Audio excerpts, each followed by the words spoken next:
Hello दोस्तों, welcome back to my YouTube channel. दोस्तों बात करेंगे हम बीपीएससी टीआरई 3.0 री एग्ज़ाम अपडेट को लेकर के। साथियों, आज के इस वीडियो में हम लोग बात करने वाले हैं बीपीएससी टीआरई 3.0 रिजल्ट और काउंसलिंग पर रोक को लेकर के, यानी कि टीआरई 3.0 भर्ती पर रोक लगा दी गई है। क्या कुछ अपडेट है इसको लेकर के बात करेंगे। उसके बाद यहाँ पे एक अपडेट आपको देखने को मिल रही है कि टीआरई 3.0 जिसमें पीजीडी के रिजल्ट से संबंधित, और उसके बाद से हम लोग देखेंगे कि टीआरई 3 अभी अधूरा एनआईओएस डीएलएड, ठीक है। ये एनआईओएस डीएलएड वाला जो मैटर है, काफ़ी ज़्यादा कैंडिडेट यहाँ पे परेशान है इसको लेकर के, क्योंकि आपने खबर सुना होगा कि जो एनआईओएस डीएलएड वाले कैंडिडेट हैं उनको सीधे काउंसलिंग के लिए बुलाया जा रहा है। ये सुप्रीम कोर्ट का जो है ऑर्डर है, ऐसा आपने सुना होगा। लेकिन यहाँ पे समझने वाली बात यह है कि जो एनआईओएस डीएलएड वाले कैंडिडेट है, कौन से कैंडिडेट को यहाँ पे काउंसलिंग के लिए बुलाया जाएगा, किस प्रकार से यहाँ पे चयन की जाएगी, क्या बीपीएससी आयोग के द्वारा दोबारा पोर्टल ओपन किया जाएगा, आवेदन किया जाएगा, उसके बाद से परीक्षा ली जाएगी, उसके बाद से यहाँ पे चयन प्रक्रिया होगा, ठीक है, या डायरेक्ट ऐसे ही काउंसलिंग करा दी जाएगी एनआईओएस डीएलएड के कैंडिडेट को और उनको नौकरी दे दी जाएगी। सारा कुछ यहाँ पे हम लोग समझने वाले हैं। उसके बाद यहाँ पे काउंसलिंग शेड्यूल जारी, ठीक है। कई सारे महत्वपूर्ण अपडेट आपको मिलेंगे पीजीटी के रिजल्ट से संबंधित काउंसलिंग को लेकर के। सबसे पहले हम लोग समझेंगे कि आपका जो यहाँ पे टीआरई 3.0 जो एनआईओएस डीएलएड वाले कैंडिडेट हैं उनका क्या मैटर चल रहा है और कौन से कैंडिडेट को यहाँ पे जो है इनकी नौकरी दी जाएगी उनको। आपने देखा होगा कि कल सुप्रीम कोर्ट में यहाँ पे एनआईओएस डीएलएड को लेकर के टीआरई 3.0 की भर्ती में सम्मिलित करने के लिए यहाँ पे 215 कैंडिडेट ने जो एनआईओएस डीएलएड वाले थे उन्हीं के पक्ष में यहाँ पे फैसला सुनाया गया और पूरी तरह से यहाँ पे सुरक्षित हैं एनआईओएस डीएलएड वाले, ठीक है। इसका मतलब ये है कि बिल्कुल भी नहीं है कि बीपीएससी टीआरई 3.0 में सिलेक्टेड अभ्यर्थियों का कोई जो है यहाँ पे दिक्कत होगा। अब यहाँ पे मैटर एक चीज़ और फंस रहा है कि जब यहाँ पे देखिए कि जब टीआरई 3.0 की भर्ती में, ठीक है, टीआरई 3.0 की भर्ती में एनआईओएस डीएलएड को मान्य नहीं किया गया था, तो कैसे कैंडिडेट को यहाँ पे जो है नौकरी दी जाएगी, ठीक है, कैसे कैंडिडेट यहाँ पे सिलेक्ट हो गए। नोटिफिकेशन में साफ साफ चीज़ें भी लिखी गई हैं। नोट में आप देखेंगे तो वहाँ पे लिखा गया है कि एनआईओएस डीएलएड को मान्य नहीं किया जाएगा, यानी कि इस भर्ती में सम्मिलित नहीं किया जाएगा जिन्होंने भी 18 महीने का यहाँ पे कोर्स किया हुआ है, ठीक। लेकिन बहुत सारे कैंडिडेट ऐसे थे, लगभग 215 कैंडिडेट ने जिस प्रकार से यहाँ पे किया, यानी कि जो कैंडिडेट जिनके पक्ष में फैसला सुनाया गया था 215 कैंडिडेट थे, ठीक है। तो उस केस में क्या हुआ था कि जो एनआईओएस डीएलएड वाले 215 कैंडिडेट थे उन्हीं के पक्ष में फैसला सुनाते हुए ये ऑर्डर दिया गया था कि जो इनकी काउंसलिंग कराई जाए। कहने का मतलब ये है कि जो भी कैंडिडेट, ठीक है, आपको पता होगा कि जो केस चल रहा था, यानी कि जो टीआरई 3.0 सुप्रीम कोर्ट में यहाँ पे केस चल रहा था एनआईओएस डीएलएड को लेकर के, उस केस में क्या हुआ था, कहीं भी किसी भी पॉइंट पर एनआईओएस के वकील ने री एग्जाम की बात नहीं की।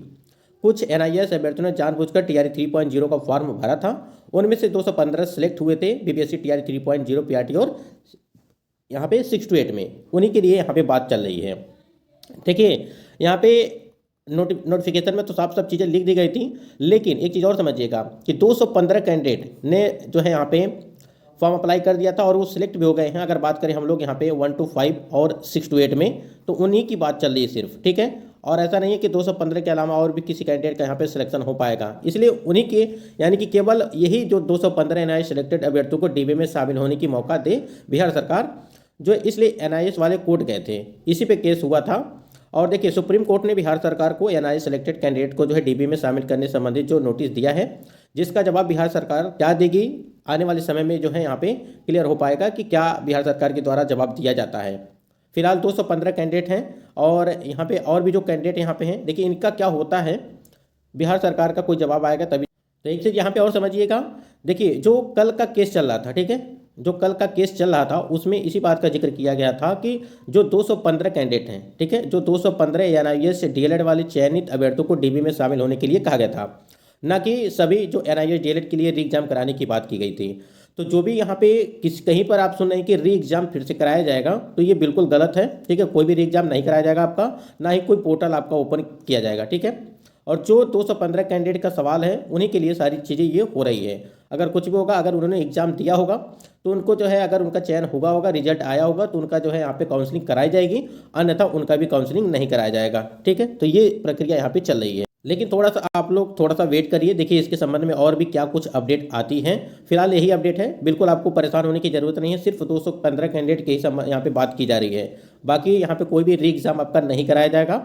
और अगर आपको बताया जा रहा है कि पोर्टल ओपन होगा, फॉर्म अप्लाई होगा, तो ये सारी प्रक्रिया कहीं भी कुछ भी नहीं होने वाला है, इस बात को ध्यान रखेंगे। क्योंकि आपको पता है कि पीआरटी और यहाँ पे 6 to 8 का रिजल्ट और यहाँ पे 9 to 10 का रिजल्ट आ चुका है, ठीक है। तीनों का रिजल्ट आ चुका है, जबकि APRT 6 to 8 का पहले ही आ चुका था। उसके बाद यहाँ पे 11वीं और 12वीं का रिजल्ट यहाँ पे आना बाकी है, और इसके भी डेट जो है लगभग 30 तारीख, यानी कि इसी महीने में दिसंबर में ही आपका जो है रिजल्ट उसका PGT का भी दे दिया जाएगा। तो यहाँ पे NIS DLED वाले और जो TRE 3.0 वाले कैंडिडेट हो गए, हमको लगता है कि NIS DLED वालों को लेकर के यहाँ पे सारी चीज़ें क्लियर आपको हो गई होगी। अगर कोई सवाल होगा तो जरूर कमेंट करिएगा इसके संबंध में। यहाँ पे देखिए काउंसलिंग को लेकर के अगर बात करें, यहाँ पे देखिए 20 तारीख को यहाँ पे एक नोटिस जारी की गई है, और इसमें देखिए स्थानीय निकाय शिक्षक सक्षमता परीक्षा 2024 द्वितीय उत्तीर्ण शिक्षक अभ्यर्थियों के लिए काउंसलिंग के संबंध में यहाँ पे एक ये नोटिस जारी किया गया था। और इस नोटिस में क्या कुछ अपडेट दिया गया है एक बार देख लेते हैं। ये नोटिस जारी किया गया है आपका बिहार सरकार शिक्षा विभाग की तरफ से, और इसमें देखिए इसमें महत्वपूर्ण चीज़ बताई गई है कि उपयुक्त विषयक प्रासंगिक पत्र द्वारा स्थानीय निकाय शिक्षक सक्षमता परीक्षा 2024 द्वितीय के सफल अभ्यर्थियों की काउंसलिंग दिनांक 30/12, ठीक है, 30 दिसंबर से लगा करके 7 जनवरी तक किया जाना निर्धारित है। तदावलोक में विभागीय आदेश ज्ञापांक संख्या जो है 892 दिनांक 13/12/2024 द्वारा स्थानीय निकाय शिक्षक सक्षमता परीक्षा जो है 2024 द्वितीय उत्तीर्ण शिक्षक अभ्यर्थियों के काउंसलिंग हेतु निर्गत कार्यक्रम को निम्नवत संशोधित किया जाता है। यहाँ देखिए उच्च माध्यमिक शिक्षक या माध्यमिक शिक्षक एवं पुस्तकालयध्यक्ष में जो है यहाँ पे दिनांक 30/12/2024 को, उसके बाद मूल कोट के उर्दू बांग्ला शारीरिक शिक्षा के लिए जो यहाँ पे 31 तारीख को, स्नातक कोट के सभी विषयों के शिक्षक के लिए जो है यहाँ पे 2 जनवरी 2025 को, उसके बाद मूल कोट के सामान्य शिक्षक की काउंसलिंग के लिए यहाँ पे जो है उसके बाद लगातार यहाँ पे 3 से लगा करके आपका चलेगा 7 तारीख तक। तो ये आपका नोटिस है। जो भी कैंडिडेट यहाँ पे सक्षमता 2 वाले कैंडिडेट है, ठीक है, सक्षमता 2 वाले कैंडिडेट है, उनकी काउंसलिंग का शेड्यूल ये जारी किया गया है। तो 30 तारीख से लगा करके आपका जो है यहाँ पे 30 से लगा करके 7 जनवरी तक चलेगा, यानी कि 30 दिसंबर से 7 जनवरी तक। देखिए बहुत सारे कैंडिडेट को लग रहा है कि TRE 3.0 जो आपका PGT का रिजल्ट है, ठीक है, और जो आपकी काउंसलिंग पर रोक लगा दी जाएगी। बिल्कुल यहाँ पे चीज़ें अभी थोड़ी बहुत आपको जो है यहाँ पे जो है विलम्ब यानी कि इंतजार करना पड़ेगा अगर देखा जाए तो NIS DLED की वजह से, ठीक है। तो हो सकता है कि इसके लिए इंतजार आपको करना पड़े, कुछ दिन आपको थोड़ा सा वेट करना पड़ेगा। बाकी अगर बात करें हम लोग PGT के रिजल्ट को लेकर के, तो PGT का रिजल्ट भी आपको इसी महीने यानी कि दिसंबर के ही महीने में जो है आपको जारी कर दिया जाएगा। लेकिन ऐसा अभी देखिए काउंसलिंग पर रोक लग सकती है, ठीक है। रिजल्ट आपका जो है इसी महीने में जारी कर दिया जाएगा।